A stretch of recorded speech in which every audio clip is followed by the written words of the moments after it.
업장에서는 대부분 규격화되어 있는 게 그 40평대를 많이 써요. 그러니까 냉난방이 동시에 되는 기종 중에 이제 대중적인 게 이제 40평까지라서 이제 40평이 넘어가서 60평, 80평 가게 되면 이제 냉방만 된다거나 이렇게 좀 제한이 있고 비용이 많이 올라가거든요. 여름을 맞이해서 지금 좀 투자를 하시는 건데 저거 설치하는 것도 딱 2달 때면 하는 거예요. 7, 8월 때면 하는 거예요. 누구는 춥다 그러고 누구는 덥다 그러고 하는 게 되게 힘들지 않으세요? 그렇죠. 여성분들 같은 경우에 춥다는 에어컨을 틀었을 때 춥다는 분이 많고 남성분들은 덥다는 분이 많은데 어쨌든 더운 분을 해결할 수 있게 해놔야 상황에 맞춰서 조절을 할 수 있잖아요. 에어컨이 부족하면 덥다는 사람이 해결해 줄 수가 없잖아요. 춥다는 사람은 끄면 그만인데. 그래서 일단은 손님이 꽉 찼을 때 매장이 가장 더웠을 때 그거를 적정 온도를 맞춰줄 수 있는 에어컨 평수를 확보를 해놓는 게 좋죠. 기존에 카페를 인수했는데 제가 40평짜리 3개가 있었거든요. 그럼 120평이잖아요. 여기 홀 평수가 40평이 조금 넘어요. 그럼 3배예요. 그러니까 인테리어 하시는 사장님이 충분하다, 뭘 더 설치하려고 그러냐 막 그러셨거든요. 근데 제가 그래 저기 보시면 40평짜리를 우겨서 하나 더 설치해 놓은 거예요. 그럼 이제 160평이잖아요.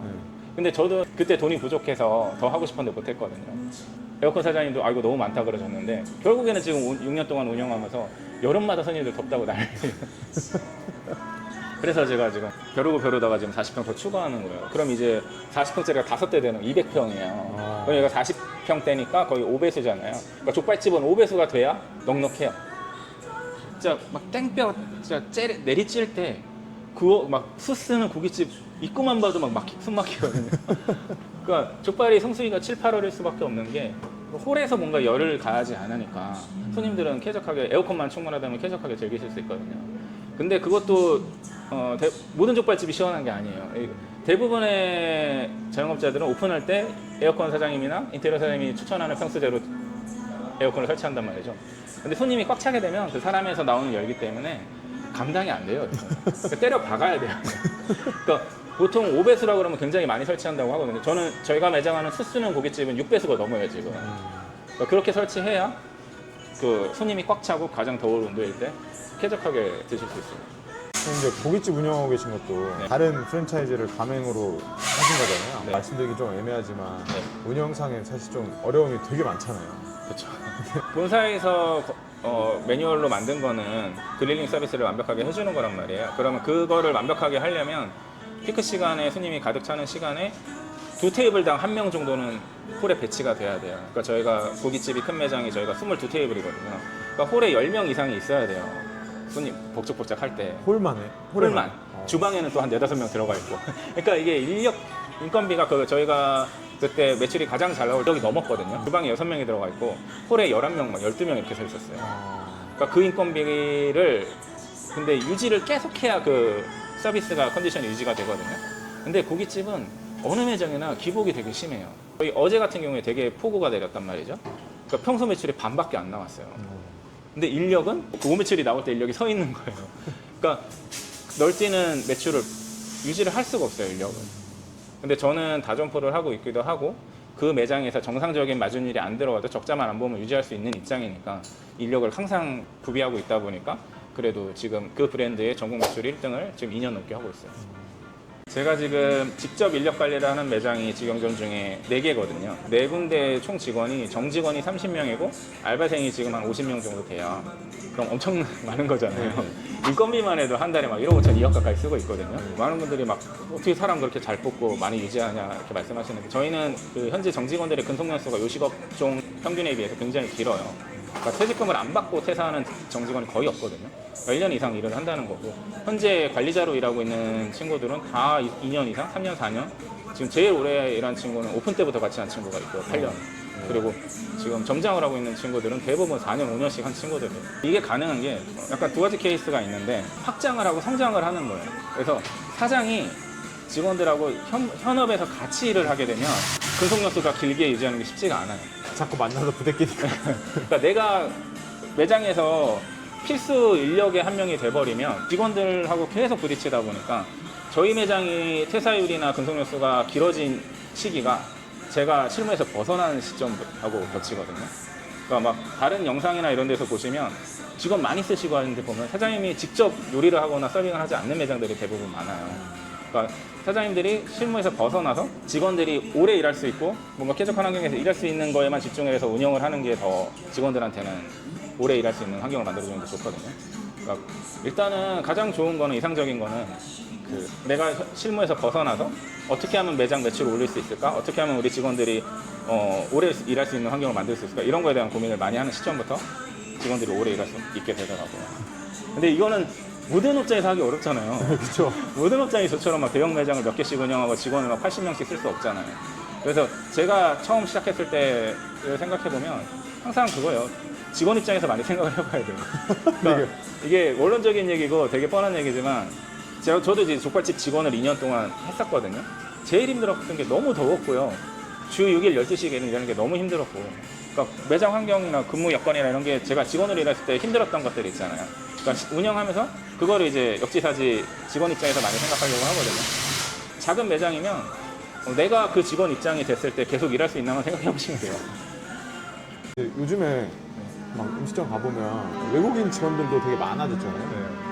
그런데 그 친구들을 쓰는데 문제가 있는 건 아니에요? 많이 알아봤거든요. 대부분 식당에서 일하는 외국인들은 베트남 친구들은 D2 비자예요. 학생 비자거든요.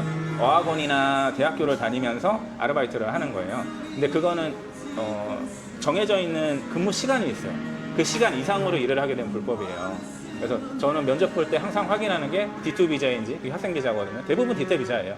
D2 비자인 상태에서 시간을 많이 시키려면 토픽이 높아야 돼요. 한국어 토픽이. 그게 1급부터 6급까지 있거든요. 이게 높아질수록 잘하는 건데 3급 이상인 거부터가 한 급여로 계산하면 200만 원 이상 받을 수 있는 근무 시간을 할 수가 있어요. 그래서 면접 볼 때 중요하신 게 한국어 토픽을 꼭 확인하셔야 돼요. 그래서 3급 이상인 친구들의 경우에 이제 그 학교에 말해가지고 아르바이트 신청서를 써야 돼요. 그래서 근로계약서랑 아르바이트 신청서를 갖고 출입국 사무소에 제출을 하면 이제 정상적으로 합법적으로 일을 할 수가 있어요. 원래 그러면 처음부터 요식업 시작하셨을 때 요리도 잘 하고 하셨어요? 제가 전공은 아닌데 우연찮게 치사병을 나왔거든요. 원래 들어온 건 전산병이었어요. 근데 이제 저희 때는 막 자리 없으면 너 그냥 저거 해 막 이랬거든요. 산골짜기에서 근무를 했는데 전산병으로 갔다가 치사병을 우연찮게 가서 이제 요리에 대해서 이제 거부감은 없어진 상태였는데 제가 이제 수능 보고 첫 알바를 파파이스 햄버거 집에서 일을 했었거든요. 일 못한다고 욕 엄청 먹었거든요. 아예 못하는 패급은 아니었는데 그래도 잘한다는 소리 못 들었어요. 근데 이제 본업이 되고 내가 계속 하다 보니까 이제 내가 잘해야지 먹고 살 수 있잖아요. 그래서 이제 지금은 그래도 기본 이상은 하게 됐죠. 근데 그게 기본 이상 하시는 거 치고는 너무 네. 사업이 잘 되고 있잖아요. 절실하고 또 대표님도 알다시피 제가 360을 하루도 안 쉬잖아요. 하루도 안 쉬고 매일 일하고. 그러니까 이거에 대한 뭔가 절실함이 누구나 절실하시겠지만 저는 자신 있게 누구보다 절실했고 성실하게 일하고 있어요. 지금. 이게 다른 것 같아요. 어떤 사람은 네. 매장은 7일 내내 열어야 된다라고 이야기하는 사람도 있고 아니다 6일만 일해야 된다. 어떤 게 정답인 거예요? 이게 물론 계속 성장하려면 쉬면 안 되죠. 근데 이제 어느 정도 타협을 하고 적정선을 찾으려면 최적화를 해야 좋을 수도 있잖아요. 그거를 숫자적으로만 계산했을 때는 저도 이제 개인 매장 하나만 했을 때 이제 계산을 해보고 한 건데 그 일평균 매출이 250만 원이 넘으시면 쉬면 안 돼요. 30일 풀 영업을 하셔야 되고 250이 안 되면 주 1회 휴무를 잡으셔도 금전적으로는 손해가 없어요. 이게 왜 그러냐면 그 풀로 30일을 일하려면 직원들이 안 쉬고 일할 수는 없잖아요. 직원들은. 그러니까 직원들은 하루를 쉬던 이틀을 쉬던 주에 그 쉬는 날 때문에 로테이션을 돌려야 되기 때문에 하루에 3명이 근무해야 된다 그러면 직원이 4명, 5명이 필요한 거예요. 쉬는 날 때문에. 네네. 만약에 매장을 하루 닫는다 그러면 그 닫는 날 공통으로 쉬게 되잖아요. 모든 직원들이. 직원 수가 줄어들게 돼요. 그래서 그냥 단순히 한 명으로 계산했을 때 매장을 주 1회 닫았을 때 한 명의 직원이 줄어든다고 계산했을 때 보통 풀타임 직원들은 급여가 요즘에 식당은 다 300이 넘거든요. 거기에 4대 보험에 뭐 기타 비용까지 하면 거의 400만 원 가까이 돼요. 근데 저희가 식자재 코스트가 보통 40% 정도 되니까 그냥 계산하기 편하게 절반이라고 치면 400만 원의 직원을 고용하려면 월 매출로는 800만 원을 일으켜야 쌤쌤 되는 거예요. 그러니까 손해 없이 되는 거죠. 요즘에 배달 영업하기가 또 어려운 게 쿠팡이 위생가 신고를 대신해줘요. 음식에 머리카락이 나왔어요. 손님이 쿠팡 고객센터에 항의를 할 거 아니에요? 그러면은 쿠팡에서는 묻지도 따지지도 않고 그 머리카락이 누구 거든 간에 환불해줘요. 업장 허락을 받지 않고. 환불해주고 그 다음에 위생가 신고까지 같이 해줘요. 쿠팡에서. 왜요? 그게 그렇게 해놨어요, 지금. 그러니까 업장에서는 진짜 무슨 쿠팡의 노예고 직원인 거예요. 쿠팡한테 월급 받는 느낌이고. 쿠팡이 시키는 대로 해야 되고 배민이 시키는 대로 해야 되고 제가 오픈 전에 처음 와봐가지고 이게 원래 빨래도 다 하고 가는 거예요? 그 업장에서 유니폼을 많이 안 줘요. 일주일에 6일을 일했는데 유니폼 뭐 두세 벌 주거든요. 그럼 부지런히 빨아야 매번 입을 수가 있잖아요. 그래서 총각인 직원들은 잘 안 빠는 직원들도 많고 그래서 막 여름에 신내도 많이 나고 또 유니폼 개수가 많이 필요해요. 직원들을 이렇게 분출하게 되면 인당 두세 개씩 줘야 되잖아요. 또 근무 일수가 많으면 더 줘야 되고 그러니까 유니폼이 수십 벌이 필요하거든요. 근데 이제 매장에서 빨래를 하게 되면 퇴근할 때 빨래통 그 세탁기에 그냥 직원들이 벗어놓고 가는 거거든요. 그러면은 딱 한 명당 하나만 필요하잖아요. 그래서 유니폼 개수도 적게 필요하고 매일 빨아 입을 쓰니까 좀 위생적으로 갈 수도 있고 좀 너무 깔끔에 신경 쓰는 직원들은 남이 입었던 옷을 입는 걸 싫어하는 직원도 많으니까 그런 직원한테 그냥 주고 그런 직원들은 자기가 잘 알아서 빨아 입을 것 같아요. 그렇죠. 그런 직원들은 잘 빨아 입으니까. 예.